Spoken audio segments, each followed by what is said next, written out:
이번 주에 성도님들로부터 독감으로 고생하고 있다는 얘기를 참 많이 들었습니다. 그래서 이번 주에 많이 못 오실 줄 알았는데 많이 오셨네요. 건강하게 또 이렇게 얼굴 뵈서 너무 감사하고요. 또 혹 몸이 불편해서 지금 온라인으로 예배하고 있는 또 우리 이음의 가족들, 하나님 주시는 회복의 은혜를 경험하는 귀하고 복된 주일 되기를 주의 이름 간절히 축원합니다. 오늘은 여러분 학습 세례 입교식이 있는 날입니다. 교회에서 가장 정성을 다해서 또 마음을 다해서 준비해야 하고 또 함께 해야 되는 시간이 있다라고 한다면 저는 단언코 학습 세례 입교식이라고 말씀드리고 싶습니다.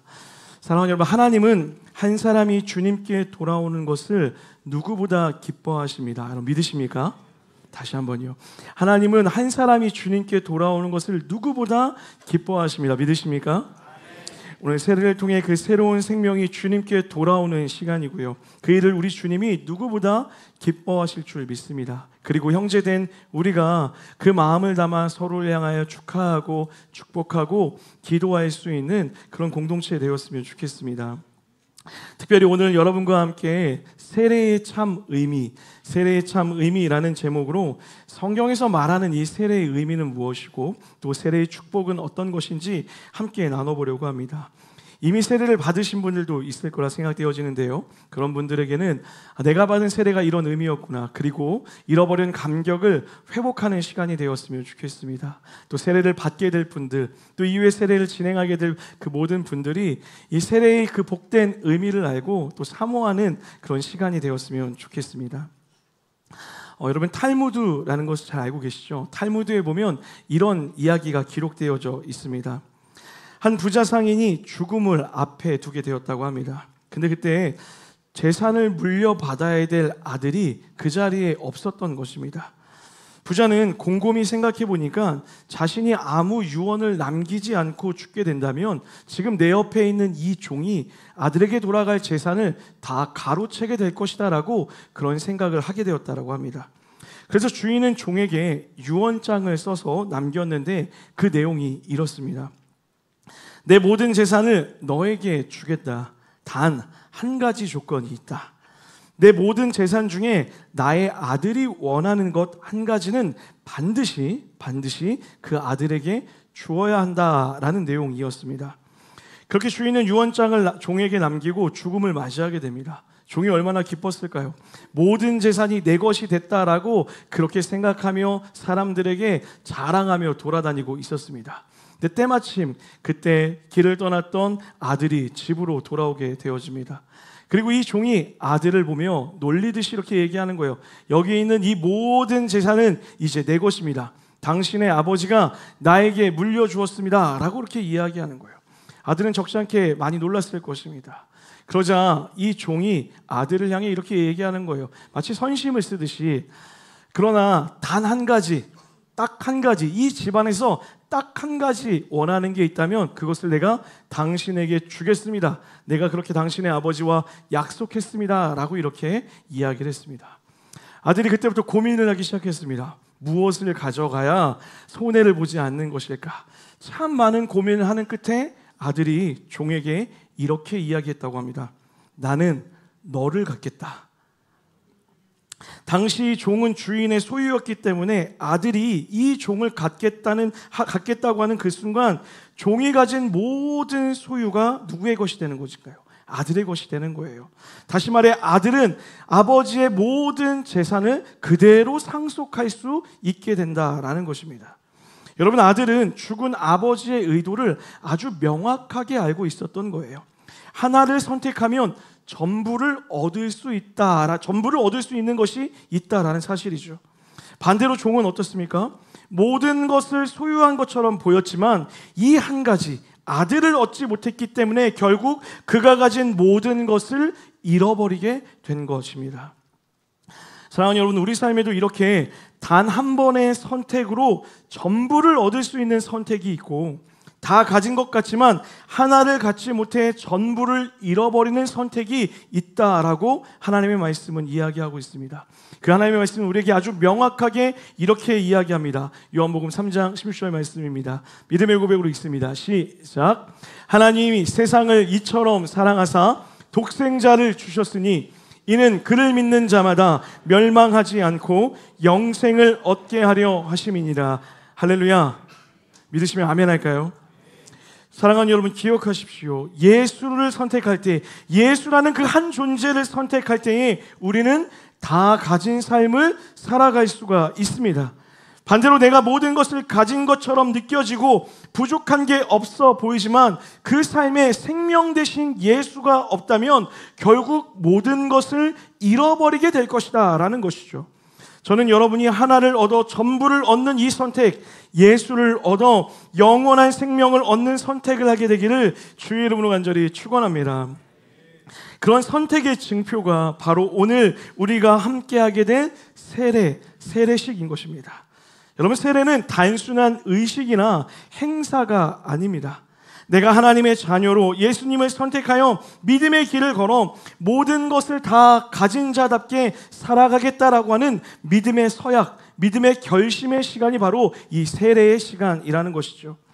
특별히 오늘 본문은 이런 세례의 의미를 세 가지로 우리에게 설명해 주고 있습니다. 첫 번째입니다. 우리 한번 따라할까요? 세례는 죽음을 의미합니다. 자, 우리 골로새서 2장 12절을 제가 그만할 때까지 읽겠습니다. 시작. 너희가 세례로 그리스도와 함께, 여기까지 읽겠습니다. 여러분, 세례라는 단어의 원뜻은요, 밥티조라는 단어입니다. 약간 뭐 밥 달라라는 그런 느낌 같죠? 저만 너무 세속적으로 생각했나요? 이 밥티조의 원어적 의미는 무엇이냐면 익사하다, 물속에 잠기다라는 그런 의미를 가지고 있습니다. 여러분, 그래서 실제로 세례를 할 때 물에 완전히 담기는 세례를 하는 경우가 있어요. 침례교라는 곳에 가면요, 교회 본당 뒤편에 보면 커튼이 쳐져 있어요. 그리고 커튼을 딱 걷으면 거기에 큰 욕조가 이렇게 준비되어 있습니다. 그래서 세례식을 하면 그 욕조에 사람을 다 담근다니까 표현이 좀 이상하네요. 들어갔다가 이렇게 나오게 되어집니다. 심지어는 강에서 세례식을 하기도 합니다. 여러분, 뭐 어떤 사진이나 이런 장면에서 본 적이 있으실 것 같아요. 그것을 침례라고 이렇게 이야기하죠. 세례에 담긴 의미가 모든 것이 물속에서 죽는다라는 그런 의미가 있기 때문에 실제 물에 온 몸을 담그는 그런 행위를 하고 있다라는 것이죠. 여러분, 속으로 장로교에 온 것을 다행이다 생각하시는 건 아니시죠? 저도 기회가 된다면 이음동산교회에서 이 침례를 한번 해봤으면 좋겠다라는 그런 마음이 있습니다. 어쨌든 이 세례라는 단어가 가진 그 의미 자체는 내가 익사하다, 내가 물속에 잠기어 죽게 되다라는 그런 의미를 포함하고 있다라는 거예요. 자, 그러면 도대체 무엇으로부터 죽음을 이야기하는 걸까요? 로마서 6장 3절 말씀입니다. 우리 화면 보면 같이 읽어볼까요? 시작.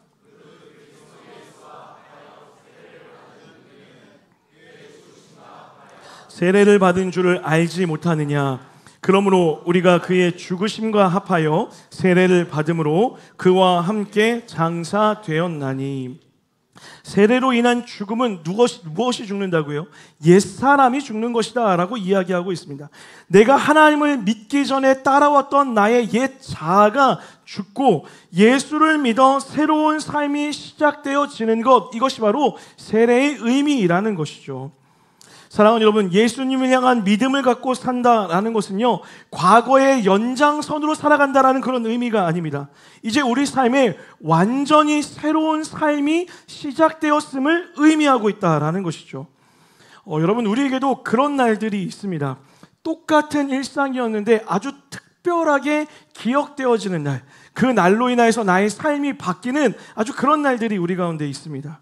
저에게는 2023년 1월 1일이 그런 날이었습니다. 그날 아침은 제게는 매일 반복되는 아침이었고 매일 반복되는 1월 1일이었지만 저에게는 잊을 수 없는 전혀 다른 날이었고 그날 이후로 저의 삶이 완전히 새롭게 되었습니다. 언제였을까요? 이음동산교회 첫 예배를 드린 날이었어요. 저만 그렇죠 뭐. 저는 그날을 잊을 수가 없어요. 이제 2달여 뒤면 다시 1월 1일이 다가오게 되는데 아직도 2024년 1월 1일이 오면 가슴이 콩닥콩닥 뛸 것 같아요. 물론 그 전까지 저에게 가장 중요한 기념일은 저희 아내와 결혼한 결혼기념일이었습니다.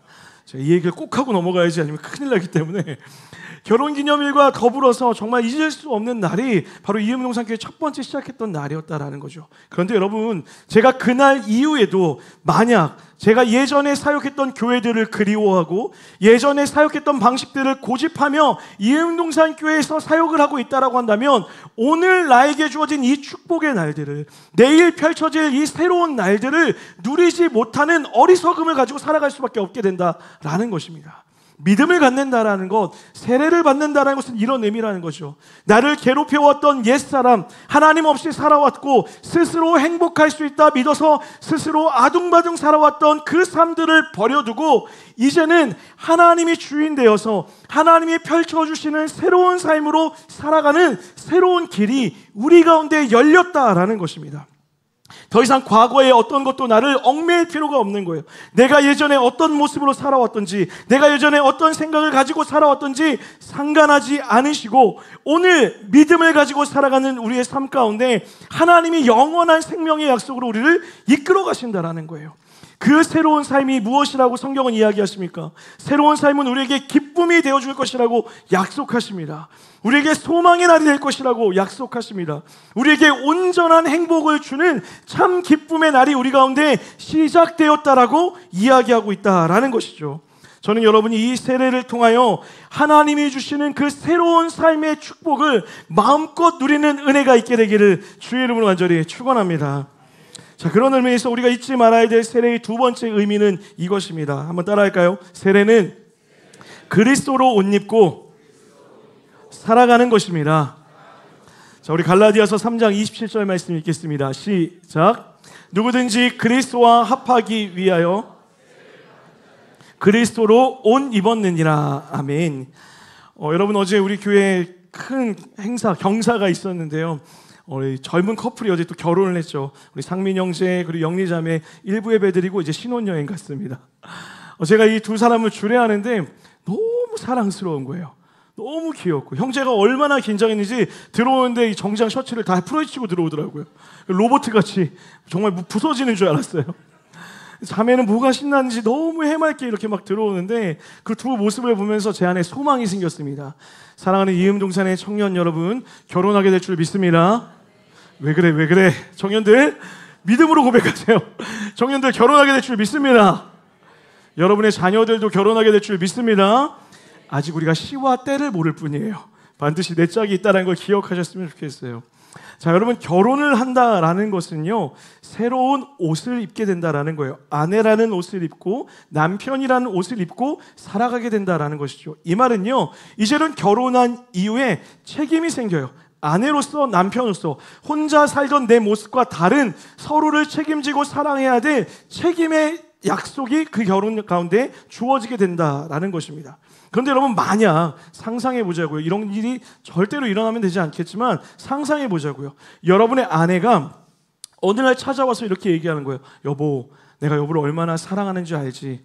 남편들이 이런 얘기하면 많이 무서워한다고 하는데 그런 얘기를 좀 많이 해주시길 바랄게요. 아내가 이야기하는 거예요. 여보, 내가 여보를 얼마나 사랑하는지 알고 있지? 알지. 근데 여보, 나는 여보도 사랑하고 옆집 아저씨도 사랑해 라고 이야기한다고 생각해 보세요. 그랬더니 남편이 듣더니 여보도 그랬구나.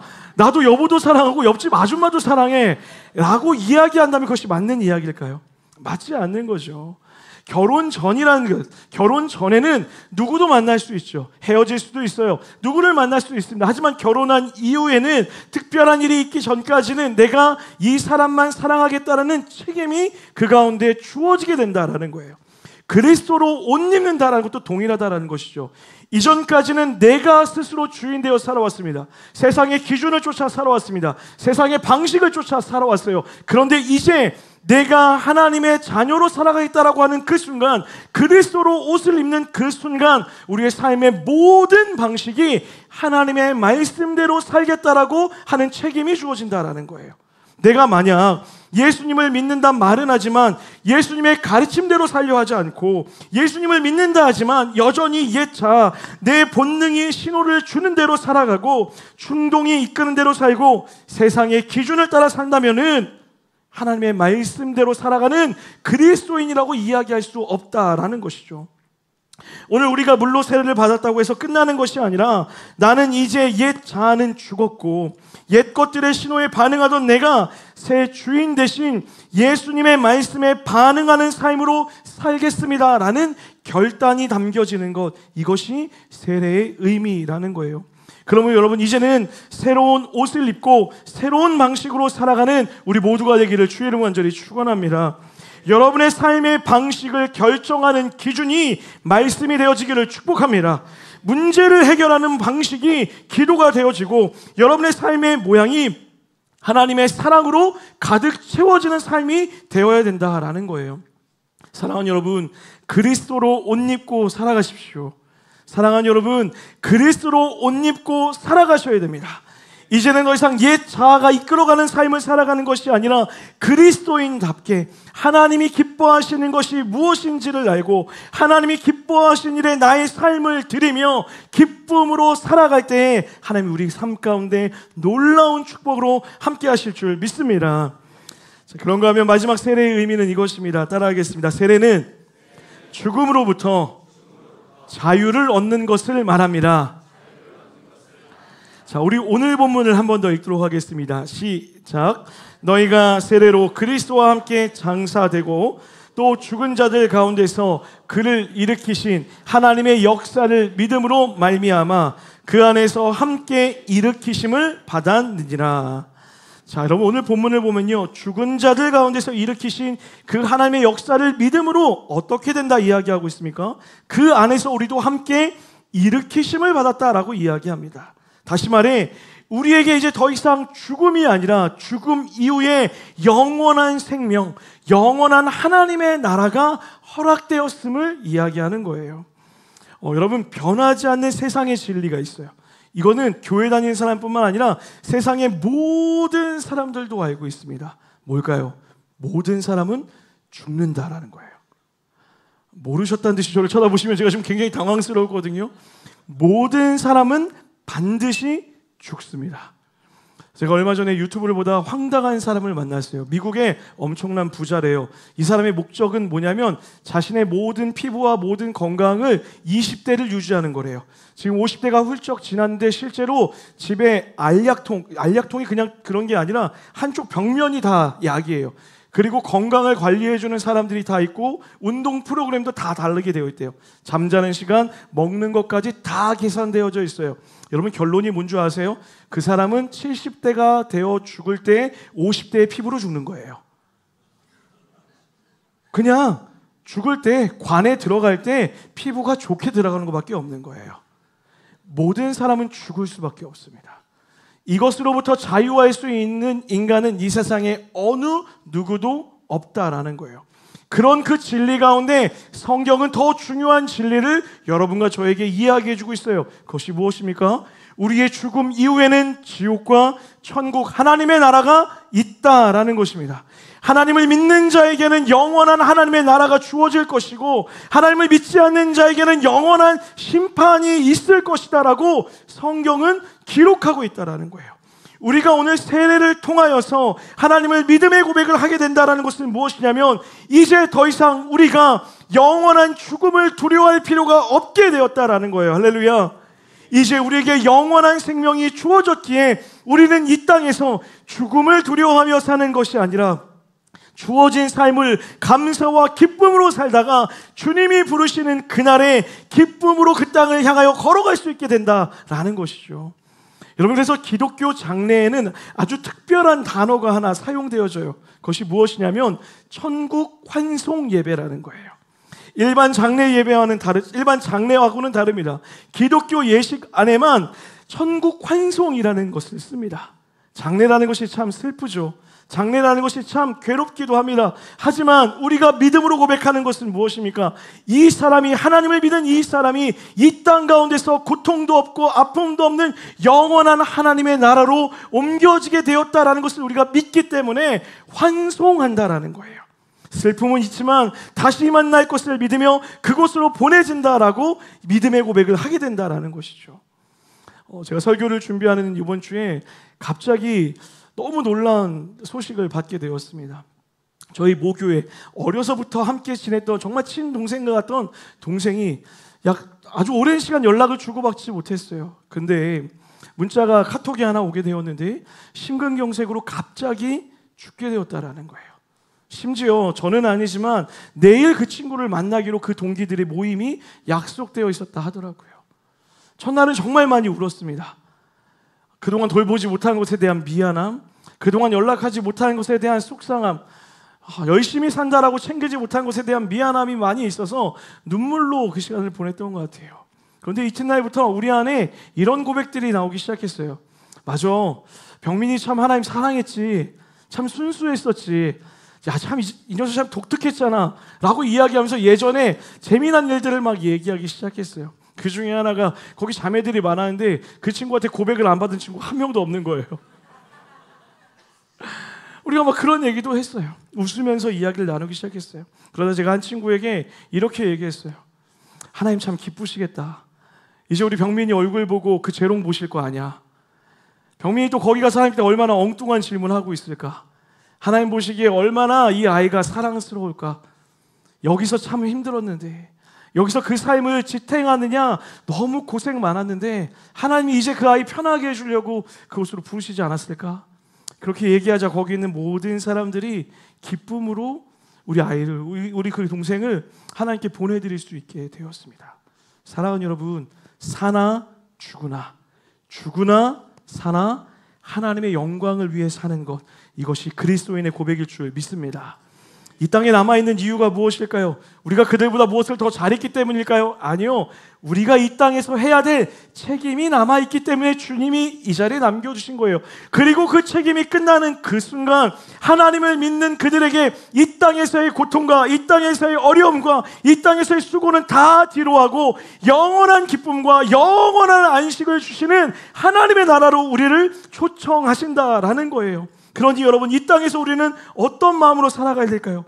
주신 그 사명을 감당하며 하나님의 말씀이 나의 삶을 통해 이루어지기를 소원하며 기쁨과 감사로 주어진 삶을 살아가야 된다라는 거예요. 그리고 그날에 함께한 우리가 그 아버지의 품 안에서 서로 이 땅 가운데서 살아왔던 삶을 나누며 기쁨의 인사를 나누는 그때를 소망하며 우리가 이 삶을 기쁨으로 살아내야 된다라는 거예요. 사랑하는 여러분, 하나님을 믿으시는 여러분의 고백 가운데 영원한 하나님의 나라에 대한 소망이 가득 심겨지는 은혜가 있게 되기를 주의 이름으로 간절히 축원합니다. 그래서 우리가 그날 어느 날 그 하나님의 나라에서 함께 모여 함께 찬양하며 예배하는 아름다운 날을 꿈꾸는 우리 모두가 되기를 예수 그리스도의 이름으로 축원합니다. 우리 옆 사람 보고 이렇게 인사합시다. 하나님만 사랑하며 살아갑시다. 네, 오늘 말씀을 마무리하면서 특별한 시간을 좀 가지려고 합니다. 오늘 이 세례식을 준비하면서 세례를 받는 분의 간증을 좀 들었으면 좋겠다는 마음이 들었습니다. 그래서 제가 어렵게 한 분에게 이 세례의 간증을 부탁드렸습니다. 귀한 고백이 담겨져 있습니다. 그리고 여러분, 이 고백은 한 사람의 고백이 아니라 우리 모두의 이야기고 우리 모두의 고백일 줄 믿습니다. 우리 사랑하는 박재현 성도님 앞으로 나오실 텐데요, 우리 사랑과 격려의 박수로 한번 맞아주시면 감사하겠습니다.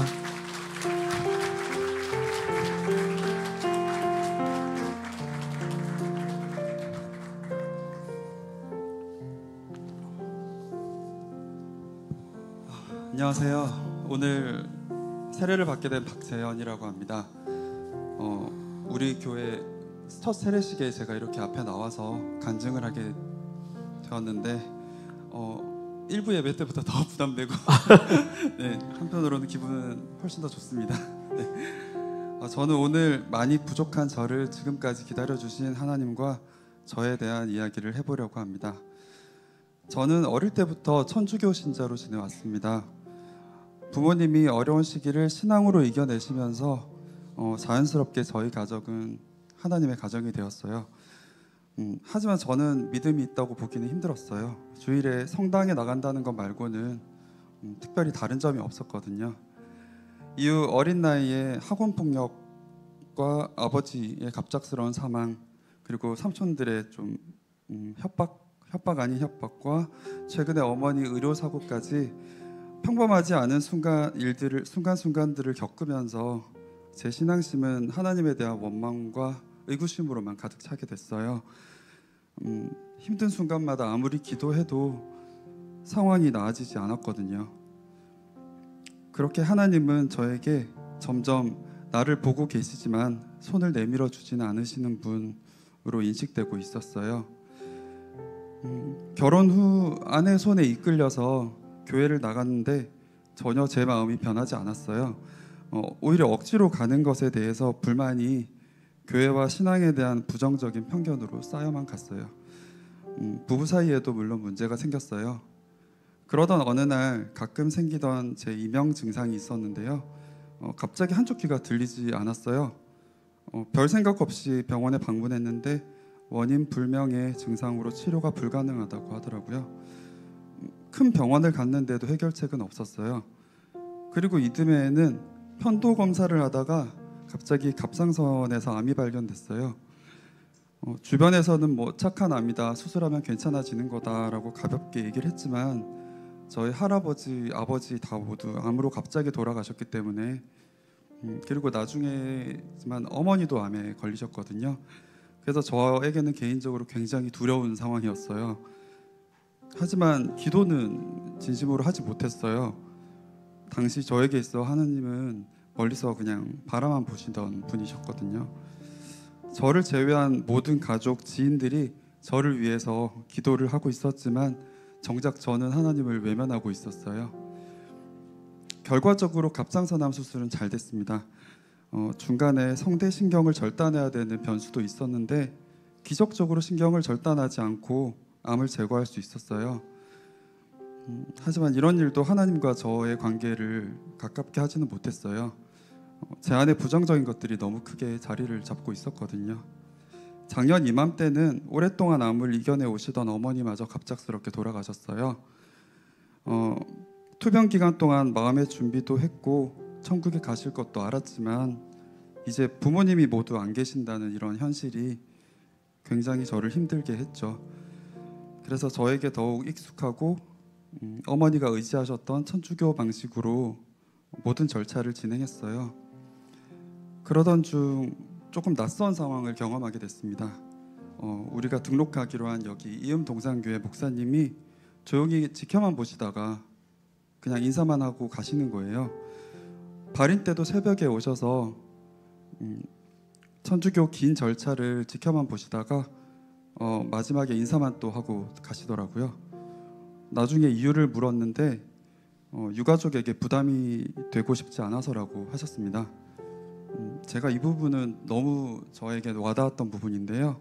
당시 제가 가진 편견 속의 목사님들이라는 이미지가 항상 권위적이고 주목받아야 하는 분들이라고 생각을 했었거든요.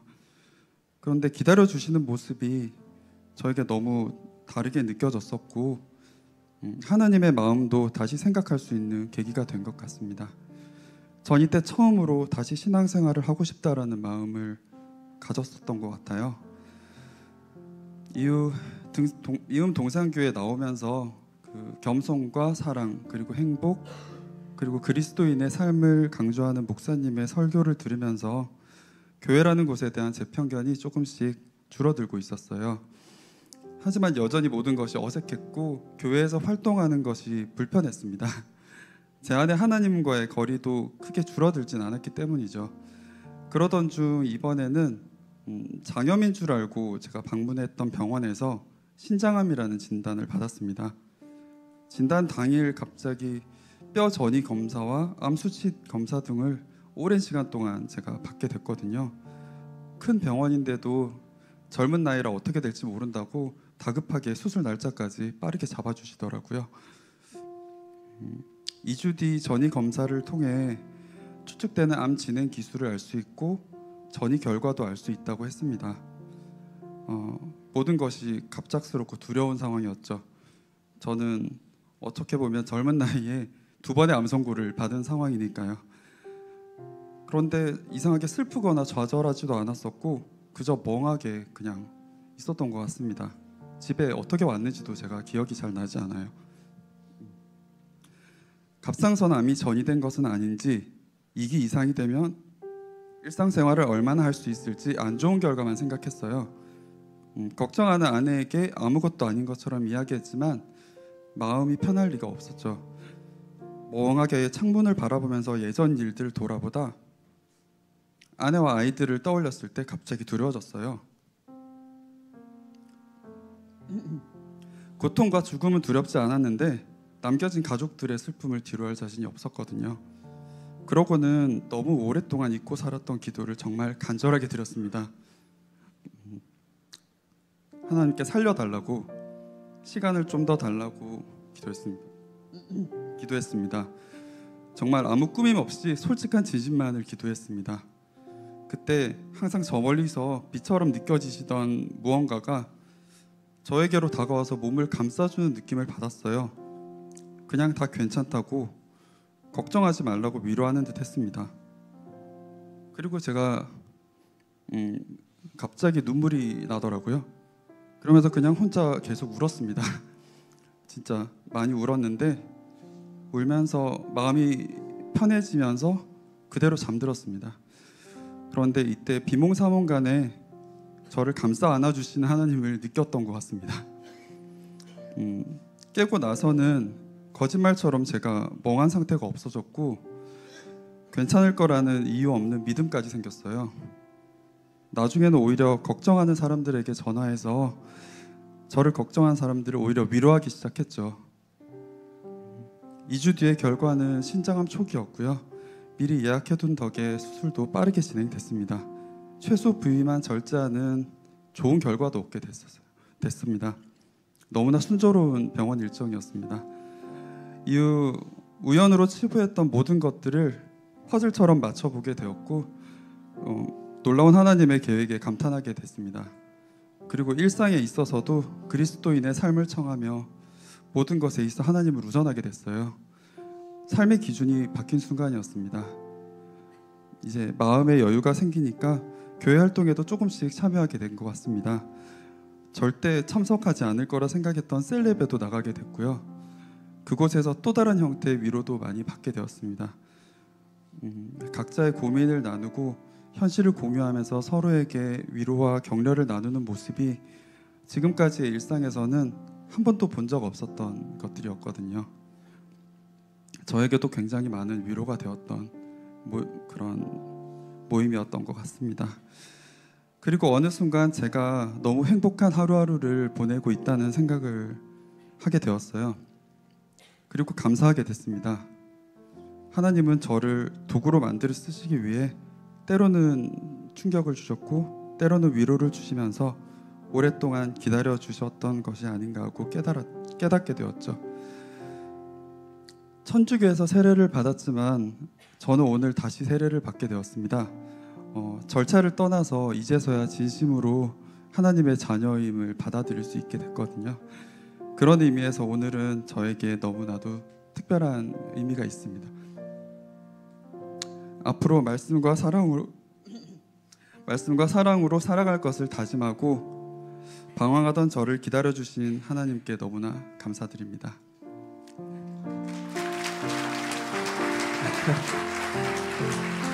죄송하지만 제가 대표로 한번 앉겠습니다. 한번 안아주십시오.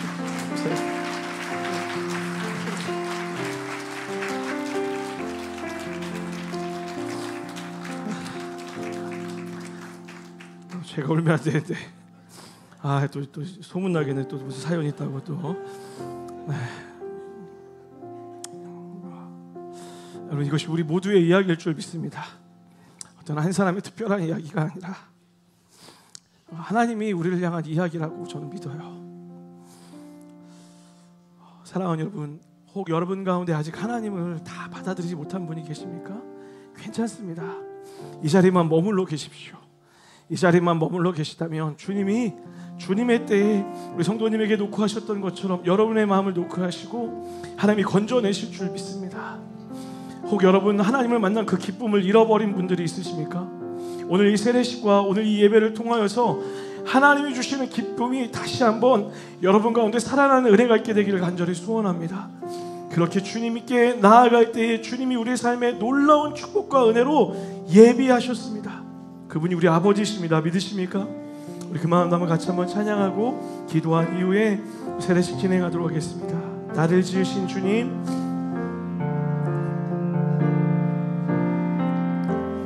나를 지으신 주님, 내 안에 계셔 처음부터 내 삶은 처음부터 내 삶은 그의 손에 있었죠. 그는 나의 아버지 되심이라. 그는 내 아버지, 난 그의 소유. 내가 어딜 가든지 주님은 우리를 떠나지 않으심이라. 우리 믿음의 고백으로 이렇게 나아갑시다. 주님이 우리의 이름을 아십니다. 내 이름 아시죠. 내 모든 생각도 내 흐르는 눈물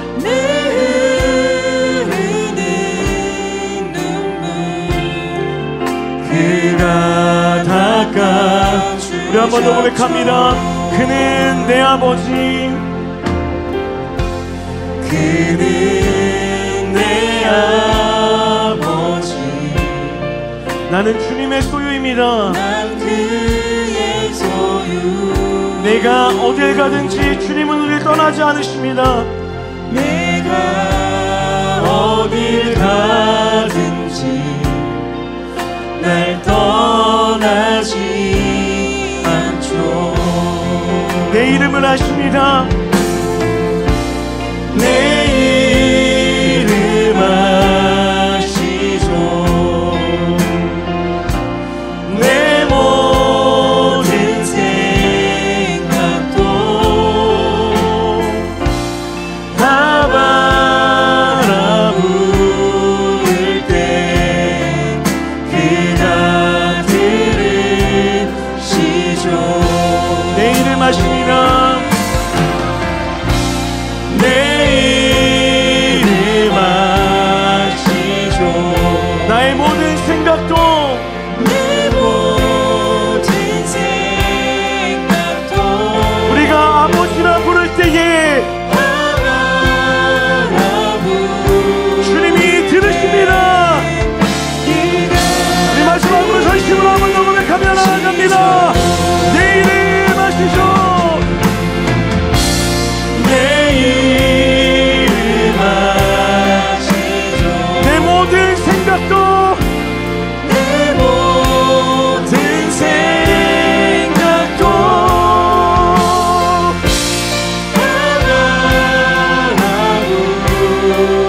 주님이 들으십니다. 우리 시간에 기도하겠습니다. 하나님의 그 구원받은 기쁨을 회복되게 하여 주시옵소서. 구원의 기쁨이 넘쳐나게 하여 주시옵소서. 오늘 세례를 받는 자들 가운데 하나님의 축복이 넘쳐나게 하여 주시옵소서라고 우리 간절히 한번 기도하며 나아갑시다. 기도하겠습니다. 하나님의 사랑과 은혜를 간구하며 나아가오니 아버지의 놀라운 은혜와 사랑을 우리 가운데 부어주시옵시고 그 사랑의 능력이 우리 가운데 채워질 수 있도록 아버지 하나님 오늘 이 시간 함께 하여 주시옵소서. 하나님 자리에 앉아있는 한 사람 한 사람 모두 다 하나님의 사랑의 크기를 깨달아 알아서 옛 자아를 버려두고 하나님이 주시는 새로운 삶을 걸어갈 수 있는 우리 모두가 되어질 수 있도록 주님 인도하여 주시옵소서. 그 모든 삶의 여정이 하나님의 놀라운 은혜와 사랑과 함께 하실 줄 믿사오니 하나님 은혜와 능력으로 부어주시옵소서. 한 영혼도 그냥 돌아가지 않게 하여 주시옵시고 앉아있는 모두 다 하나님의 크신 사랑을 깨달아 내가 실 수 있도록 인도하여 주시옵소서. 우리의 아버지 되신 하나님, 우리를 들으시는 하나님, 그 하나님께 달려나가오니 우리를 받아 주시옵소서.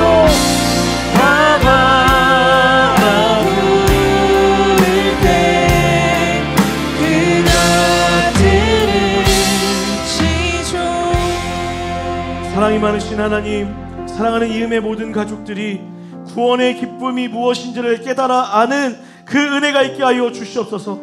잃었던 그 구원의 기쁨이 있습니까? 하나님 오늘 이 시간 회복되게 하여 주시옵시고 그리스도로 옷 입고 살아가는 세례교인다운 삶이 될 수 있도록 인도하여 주시옵소서. 오늘 특별히 학습 세대 입교를 받는 자들이 있습니다. 하나님 은혜의 은혜를 부어 주시옵시고 그들의 삶에 하나님이 펼쳐 가시는 아름다운 축복의 역사 일어날 수 있도록 주님 인도하여 주시옵소서. 위에 진행되는 모든 학습 세대 입교 가운데 함께 하실 줄 믿사오며 거룩하신 예수 그리스도의 이름 받들어 간절히 기도드렸습니다. 아멘.